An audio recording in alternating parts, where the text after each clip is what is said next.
అందరికీ నమస్కారం. అమ్మవారి ఆశీస్సులు మనందరిపైన ఉండాలని మనస్ఫూర్తిగా కోరుకుంటున్నాను.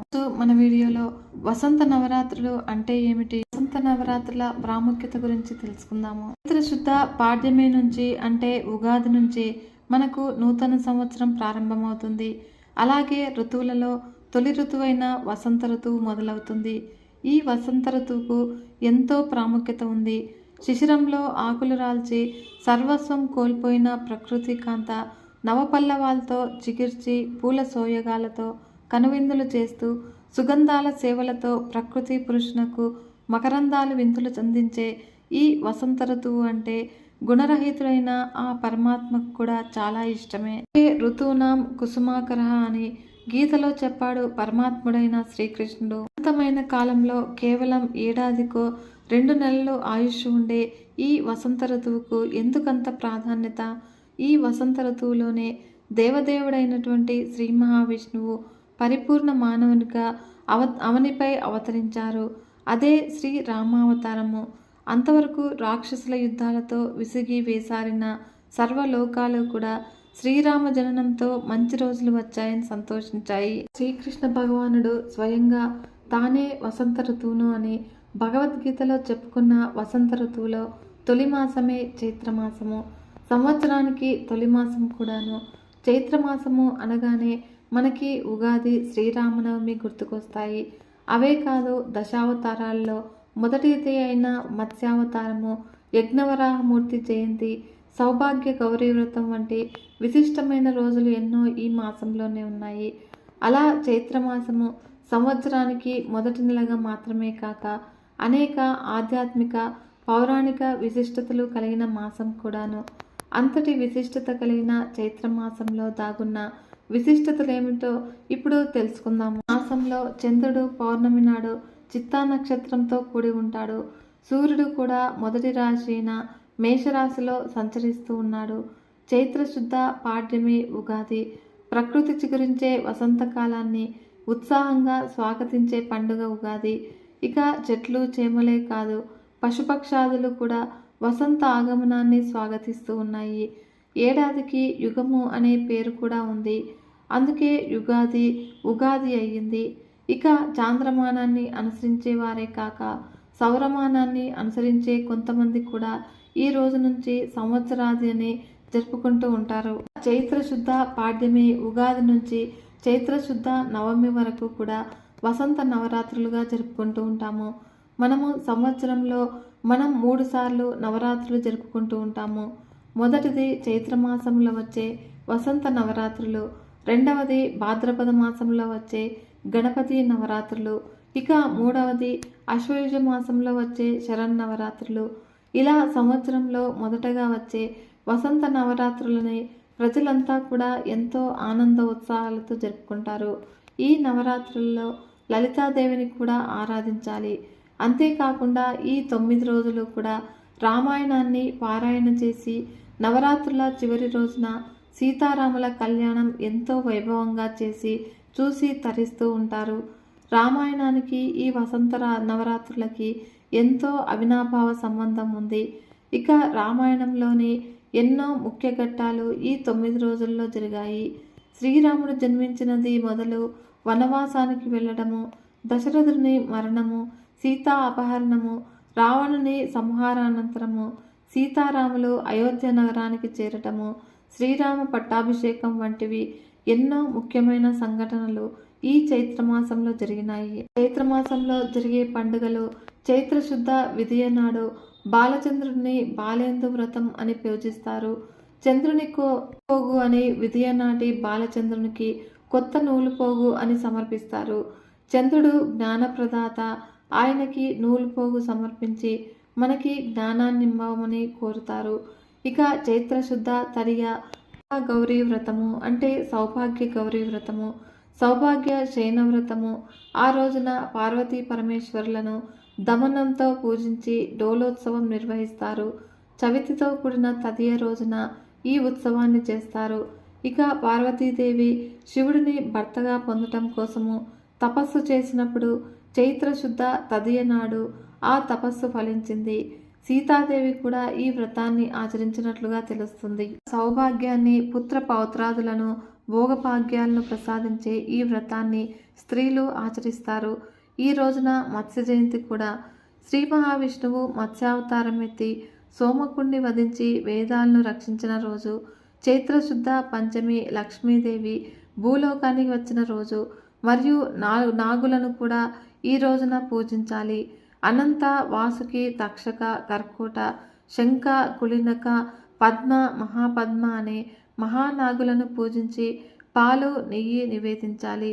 ఇక అశ్వములను కూడా ఈ రోజున పూజించాలి. శ్రీ మహావిష్ణువు అవతారాల్లో హయగ్రీవ అవతారం కూడా ఒకటి. ఈ రోజున శ్రీరామ ఉత్సవము అనగా రాముల వారికి పట్టాభిషేకం జరిగిన రోజు. ఈ వసంత ఋతువులోనే దేవదేవుడైన శ్రీ మహావిష్ణువు పరిపూర్ణ మానవునిగా అవనిపై అవతరించాడు. అదే శ్రీ రామావతారము. అంతకు వరకు కూడా రాక్షసుల యుద్ధాలతో విసిగి వేసారిన సర్వలోకాలు కూడా శ్రీరామ జననంతో మంచి రోజులు వచ్చాయి అని చాలా సంతోషించారు. సకల జీవకోటికి కూడా ఆనందాన్ని కలిగించిన వాడు శ్రీరాముడు. అందుకే సంవత్సరంలో తొలి పండుగైన ఉగాది నుంచి శ్రీరామనవమి వరకు వసంత నవరాత్రులు చాలా సంబరంగా జరుపుకోవడము ఆచారమైంది. అయితే 9 నవరాత్రులే ఎందుకు జరుపుకోవాలి, 10 రాత్రులు జరుపుకోకూడదా, ఏమిటి లెక్క అనే సందేహం చాలామందికి కలుగుతుంది. నవ అంటే 9 అని, కొత్త అని 2 అర్థాలు ఉన్నాయి. కొత్త అంటే అంతవరకు కూడా రాక్షస బాధలతో శోకమయంగా గడిపిన రాత్రులు పోయి ఆనందమయ నవరాత్రులు వచ్చాయి అని అర్థము.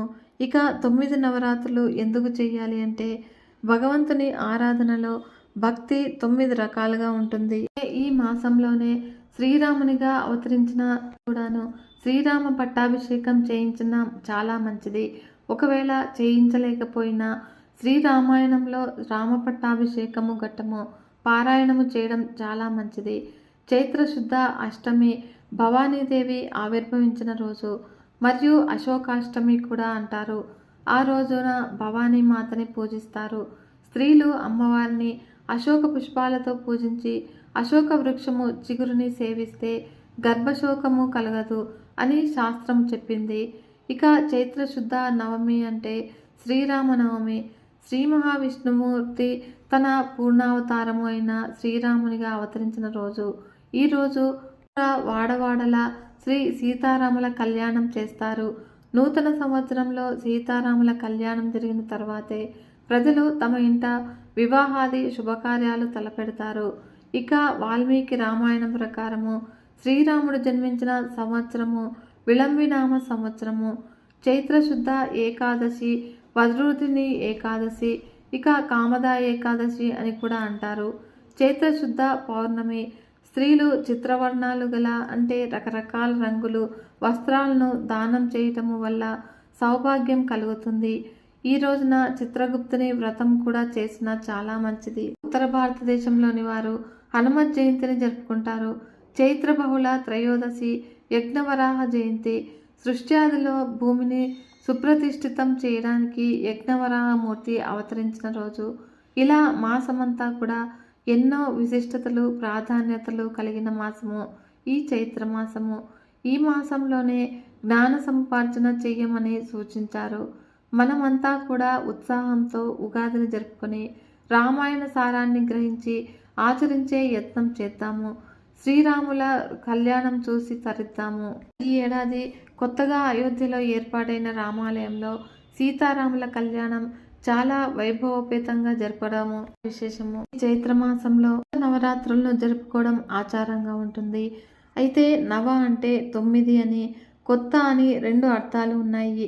కొత్త అంటే అంతవరకు రాక్షస బాధలతో శోకమయంగా గడిపిన రాత్రులు పోయి ఆనందమయమైనటువంటి నవరాత్రులు వచ్చాయి అని అర్థము. ఇక 9 నవరాత్రులు ఎందుకు చేయాలి అంటే భగవంతుని ఆరాధనలో భక్తి 9 రకాలుగా ఉంటుంది. అందులో శ్రవణము, కీర్తనము, విష్ణు స్మరణము, పాదసేవనము, అర్చనము, వందనము, దాస్యము, సఖ్య నివేదనము. ఇక శ్రవణము, కీర్తనము, స్మరణము, పాదసేవనము, అర్చనము, వందనము, దాస్యము, సఖ్యము, ఆత్మనివేదనము అని నవవిధ భక్తి మార్గాలు. దేవతోత్తములుగా ప్రసిద్ధిగాంచిన ఎందరో భక్తులు ఈ నవవిధ భక్తి మార్గాల్లో ఏదో ఒక మార్గాన్ని ఎంచుకుని పరమాత్మని సన్నిధి చేరుకున్న వారే. ఇక నవరాత్రులు 9 రోజులు ఒక్కొక్క రోజు ఒక్కొక్క భక్తి మార్గాన్ని ఎంచుకొని అలా 9 రోజులు 9 భక్తి మార్గాలతో భగవంతుని సేవించి తరించడానికి ఈ నవరాత్రులను ఏర్పాటు చేశారు మన ఋషులు. ఈ వసంత నవరాత్రి మహిమ గురించి తెలుసుకుందాము. సంవత్సర చక్రంలో వసంత శరదృతువులు రెండు ప్రాణులకు రోగకారకమైనవి. కోరలతో భయంకరంగా ఉన్న తన నోరు తెరుచుకొని అట్టహాసం చేస్తూ ప్రాణులను మృత్యుదేవత కబళించడానికి ప్రయత్నిస్తూ ఉంటుంది. అలా మృత్యుముఖంలో పడకుండా తప్పించుకోదలిచిన వారు పరమేశ్వరుని సేవించి ఆమె అనుగ్రహాన్ని పొందాలి.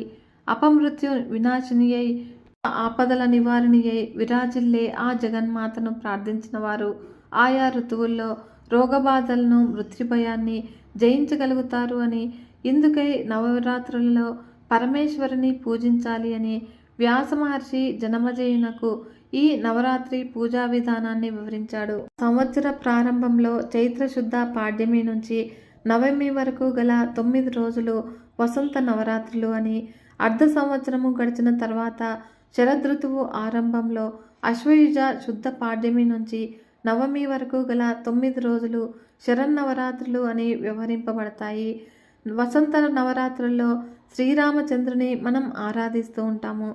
శ్రీరామచంద్రుడు పురుష రూపంలో ఉన్న లలితాదేవి అని సాధకుల విశ్వాసము. శ్రీరామో లలితాంబిక అని పురాణాలు వివరిస్తూ ఉన్నాయి.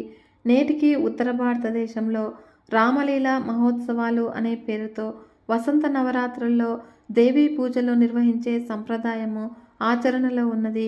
ఈ శరన్నవరాత్రుల్లో దేవిని ఆరాధించడము వస్తూ ఉన్నది.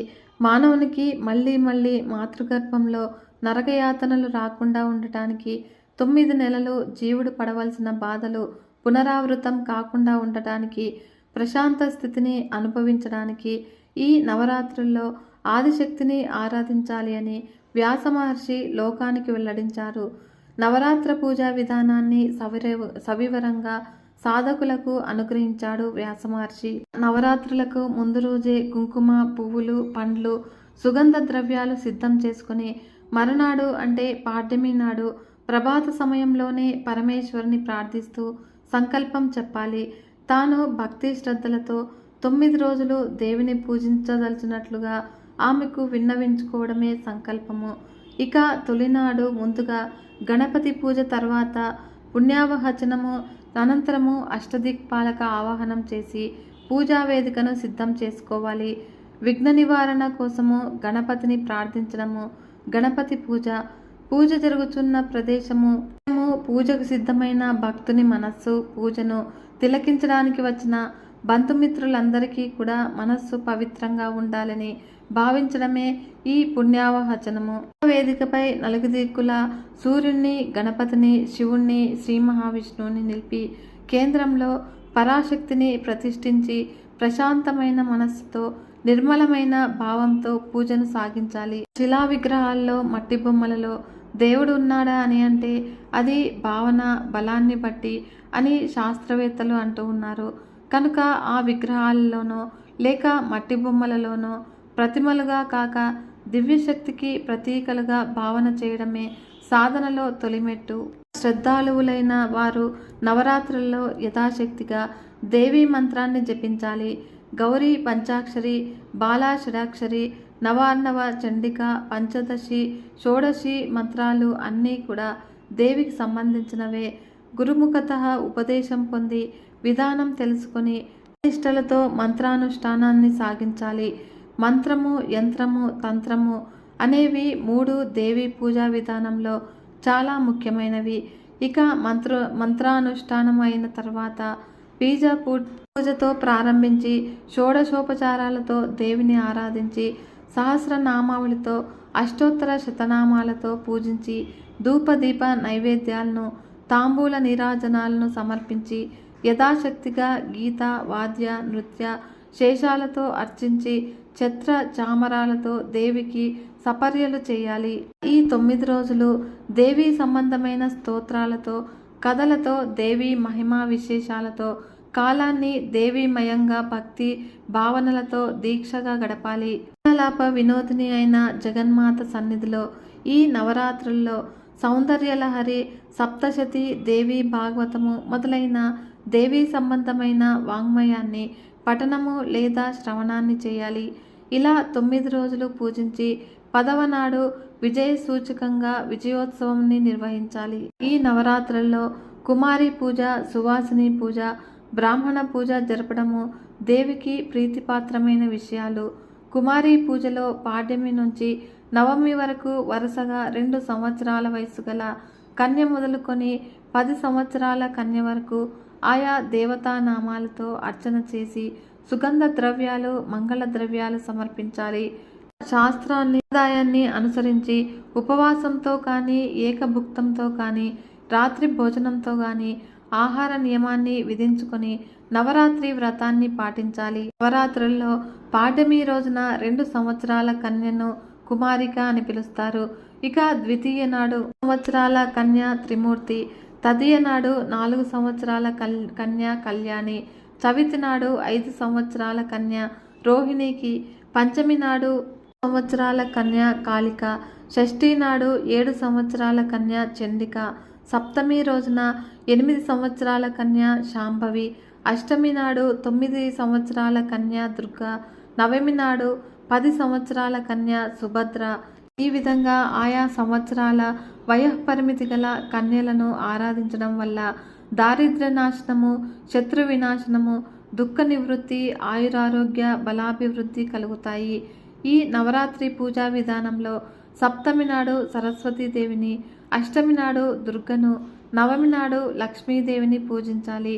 ఈ ముగ్గురికి కూడా మహాసరస్వతి, మహాకాళి, మహాలక్ష్మి అని పేర్లు.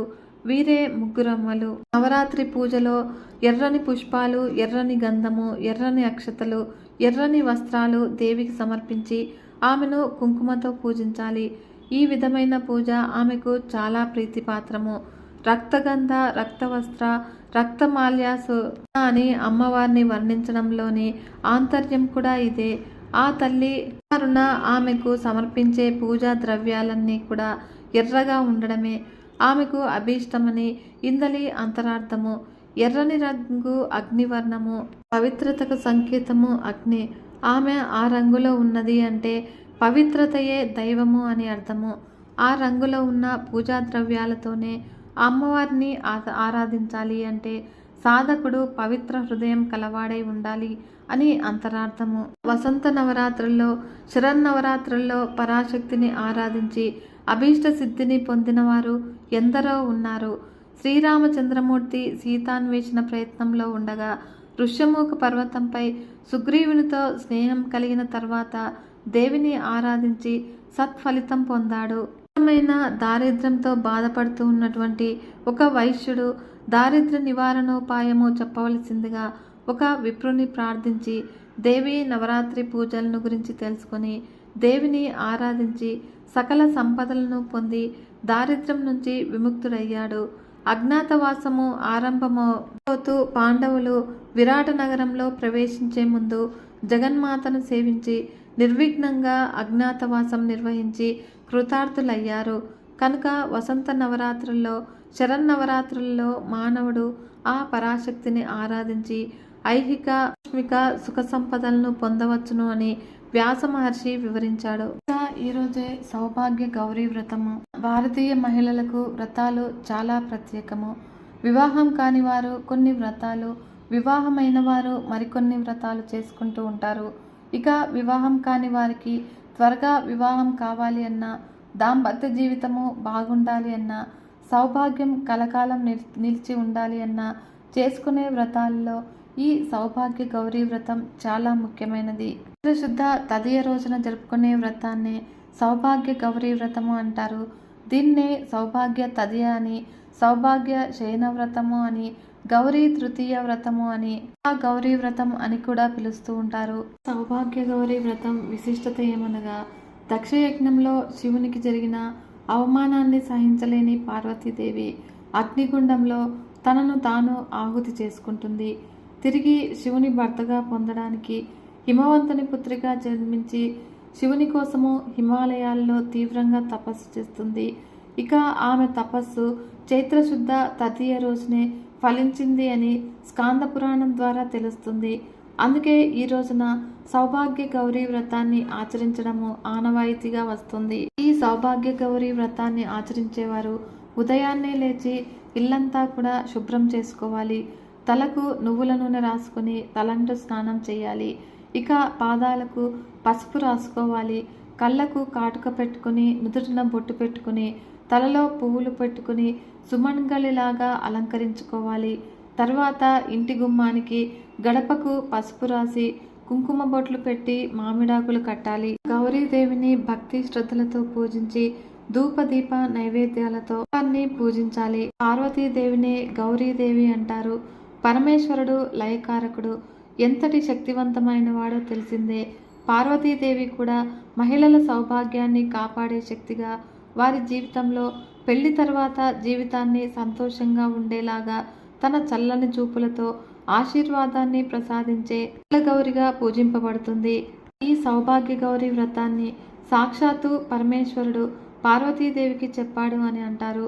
ఈ వ్రతాన్ని చేసుకోవడం వల్ల ఆడవాళ్ల 5వ తనము 100 ఏళ్లు నిలుస్తుందని అంటారు. ఈ రోజున కథ గురించి తెలుసుకుందాము. పూర్వము ఒక రాజు అడవిలో వేటకు వెళ్ళి ఒక నదీ ప్రాంతాన్ని చేరుకుంటాడు. ఆ నదీ ప్రాంతం దగ్గరగా ఒక చిన్న ఆశ్రమము, అక్కడి మహిళలు అంతా కూడా ఒకే చోట గుమికూడి ఉండటము గమనించి వాళ్ళ దగ్గరకు వెళ్ళి విషయం ఏమిటి అని అడుగుతాడు రాజు. అప్పుడు వాళ్ళు ఆ రాజుతో, మేము గౌరీ వ్రతాన్ని ఆచరిస్తూ ఉన్నామని, ఈ వ్రతము ఆచరించడం వల్ల ఆడవారి సౌభాగ్యం 100 ఏళ్లు నిలుస్తుంది అని, వ్రతం చేసే మహిళ భర్త ఆయుష్ పెరుగుతుంది అని చెబుతారు. అప్పుడు మహారాజు వాళ్ళతో వ్రత విధానం గురించి తెలుసుకొని తిరిగి తన అంతఃపురానికి వెళ్ళి తన 2 భార్యలకు ఈ గౌరీ వ్రతాన్ని గురించి చెబుతాడు.